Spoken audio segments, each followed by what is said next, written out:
Análisis Viva. Un espacio único de la Bolsa Institucional de Valores, donde los especialistas económicos más renombrados ofrecen semana a semana sus perspectivas sobre los mercados financieros. Análisis Viva. ¿Qué tal? Bienvenidas, bienvenidos. Mi nombre es Salvador Leal, director de comunicación de la Bolsa Institucional de Valores, y les doy la bienvenida al podcast semanal Análisis Viva. Recuerden que queremos conocer sus opiniones, preguntas o sugerencias, así que no olviden escribirnos a análisis@viva.mx. Démosle la bienvenida a nuestro invitado del día de hoy. Él es Joel Virgen, analista económico de Out of the Box Economics. Muchas gracias, Joel, por estar con nosotros en este Análisis Viva. Tú desde Nueva York y nosotros desde la Ciudad de México. Bienvenido. ¿Qué tal, Salvador? Pues muchas gracias por la invitación. Oye, hay señales adelantadas relevantes para el crecimiento económico de los meses siguientes. La próxima semana viene muy cargada de este tipo de indicadores, unos más populares que otros. ¿Cuál es la importancia de estos indicadores adelantados, mi estimado Joel?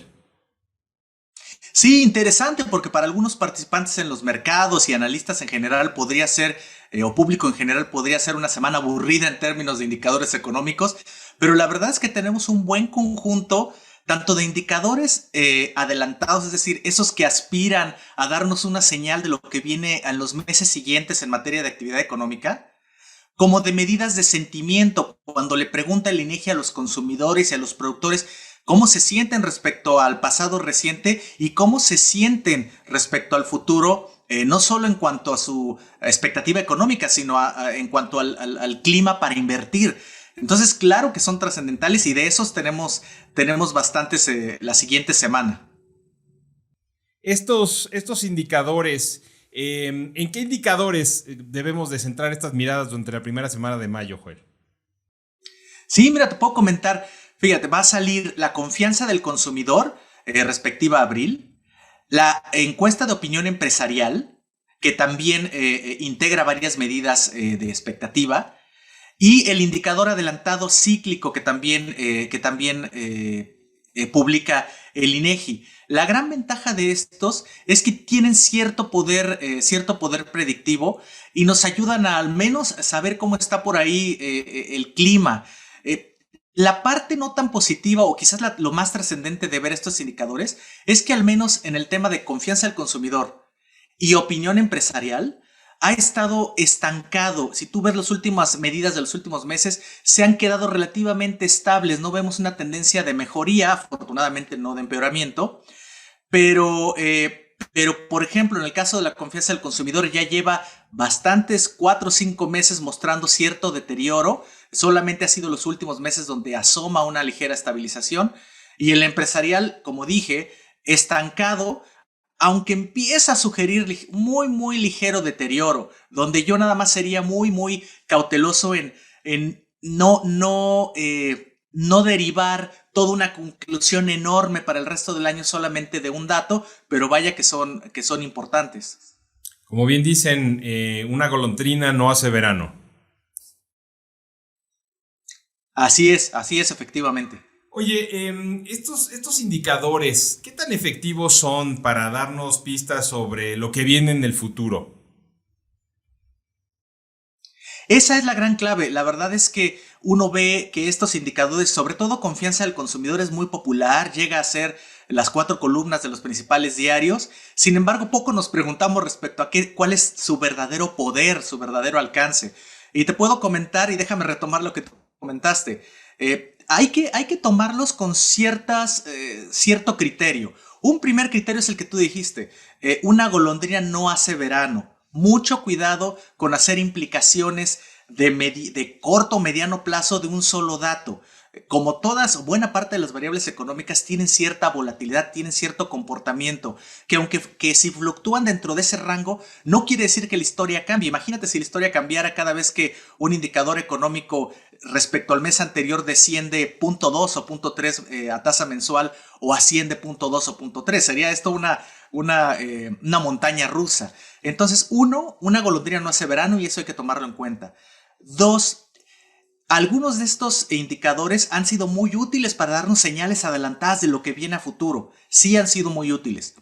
Pero también nos han dado señales en falso Y además también a veces señales coincidentes, es decir, que solamente nos están dando información respecto a lo que ya estamos viendo en el presente y no necesariamente para los siguientes meses. Entonces, de nuevo, una golondrina no hace verano y además normalmente tienes que esperar algunos datos adicionales para empezar a ver cierta tendencia que te sugiera hacia adelante. Y por último, no todo está en estos indicadores. Yo recomiendo, por ejemplo, complementar el análisis del indicador adelantado, el análisis del sentimiento del consumidor, el análisis del sentimiento del productor, por ejemplo, con cifras económicas muy oportunas que también han probado ser muy útiles para pronosticar los meses siguientes en términos de actividad económica, por ejemplo, como la participación laboral, como las importaciones no petroleras, como las exportaciones totales y no petroleras, que están disponibles de manera muy oportuna. Creo que el mensaje es muy claro y es muy importante decirle a la gente que nos escucha, no irse o no llevarse a lo mejor por el primer balazo en el periódico, ¿no? O el encabezado nada más, o las dos primeras líneas, sin ir en un análisis un poco más profundo, ¿no? Ubicar más información, juntar más criterios que nos permitan tener un rompecabezas más completo a partir del cual tomar decisiones y ver qué es lo que viene en adelantado con estos indicadores, ¿no? Totalmente de acuerdo. Y la verdad, tomar en cuenta que las estadísticas en sí cumplen con los requerimientos más actuales de referencia internacional. Son indicadores de alta calidad, levantados con un alto profesionalismo y análisis técnico por parte del INEGI. Y algunos de ellos se basan en eso, en preguntarle directamente a los empresarios de varios sectores como el manufacturero, el de la construcción, el de los servicios, o a las familias respecto a cómo se sienten en su familia respecto al futuro, si creen que es un buen clima para comprar un bien duradero, etc. Por supuesto que se mide. De ahí a que esa señal sea totalmente validada, hay que preguntarnos cuántas veces con nosotros como consumidores podemos sentirnos en buena forma para hacer un gasto un poquito más importante y cuántas de esas veces lo terminamos haciendo. De ahí que no todo es cómo nos sentimos, desde luego que es trascendental. Por ahí los economistas decimos que son los espíritus animales, ese sentimiento que va a hacer que una profecía se autocumpla. Si yo creo que vienen buenos momentos económicos, quizás voy a estar dispuesto a invertir más o a consumir más, y eso se va a reflejar pasado mañana en consumo e inversión. Pero no siempre ocurre eso. Oye, Joel, también se publica la encuesta de expectativas de los especialistas en economía del sector privado. ¿Qué nos puedes platicar sobre la relevancia de esta encuesta? Bueno, déjame decirte algo que normalmente no está allá afuera. Cuando sale esta encuesta, que es mensual y que levanta Banco de México entre una muestra bastante amplia de participantes en el mercado y de analistas en general, nos volcamos a ver cuál es la expectativa de crecimiento económico para este y el siguiente año. La de inflación, eso es trascendental, por supuesto. Pero déjame subrayar otros que son muy importantes y que se quedan ahí sin análisis a veces y que yo recomendaría a nuestro auditorio seguir, y si es que no se siguen. Uno, la última información está ahí, tenemos datos recientes de actividad y de comercio. Vamos a ver, por ejemplo, cómo se comporta la pregunta respecto a qué esperan los analistas para el crecimiento económico del primer trimestre, que se ha mantenido estable alrededor de 0.6%, pero que recientemente nos decepcionó el Nowcast del INEGI, del indicador de actividad económica. Pues vamos a ver, es una gran pregunta, ¿cómo reaccionan los analistas? Dos, también hay una pregunta respecto a qué probabilidad le asignamos los analistas de ver una contracción económica en el primer trimestre, segundo, tercer trimestre. Vamos a ver cómo se comporta. Hasta ahora no hay una probabilidad mayor al 20% asignada por los analistas. Vamos a ver qué pasa. Tercero, percepción del entorno económico y clima de inversión. Se le pregunta a los economistas, sí, nosotros no invertimos en incrementar nuestra planta de producción, ni en prender 2 o 3 maquinarias adicionales y extender la producción. Pero sí, muchos de nosotros formamos parte de una opinión más que reciben algunas de estas empresas o agentes económicos privados y que toman en cuenta, de ahí la importancia de la percepción del clima de negocios por parte de algunos de estos economistas. Y por último, las expectativas de inflación, no solo las de corto plazo, sino las de mediano plazo, de 1 a 4 años, y largo plazo de 5 a 8 años. Ahí, si empezamos a ver incrementos en ese tipo de expectativas, agárrense, porque entonces sí, el esfuerzo monetario podría ser mucho más decidido en los siguientes meses. Y una pregunta antes de despedirnos, Joel, y justamente aprovechando que estás fuera de México.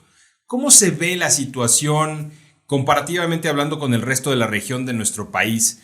De repente, y es un fenómeno que conoces bien, cuando estás acá dentro del país, estás con la lluvia de noticias que no necesariamente son las mejores, con los indicadores en rojo, con la preocupación que de repente tienes a tu alrededor, la gente pues, se deja llevar, o los analistas tienen una visión de que la situación está, no es la mejor, está francamente mal o tiende a empeorar conforme va pasando el tiempo. No sé si tú coincidas con eso, viéndolo desde afuera, teniendo un poco de distancia con respecto a nuestro país y comparativamente hablando con el resto de la región. Sabemos que hay muchos países que no lo están haciendo nada mal. ¿Cómo está nuestro país en este ranqueo? Interesante pregunta, y efectivamente existe. Yo tuve pues más de una década de trabajar en el análisis en México y algunos años ya de este lado. Y te puedo decir que efectivamente existe el sesgo que comentas, que normalmente es negativo en los locales y un poquito más, o negativo más moderado o hasta neutro en los externos.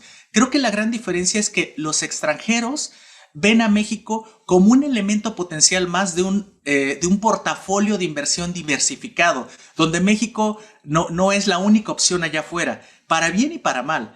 Para bien en cuanto a que pues bueno, están viendo a México, nos evalúan respecto a no solo Latinoamérica, sino algunas otras economías con calificaciones crediticias similares o cercanas a las de México, por ejemplo, o tamaños de economía, o profundidad y sofisticación de mercado.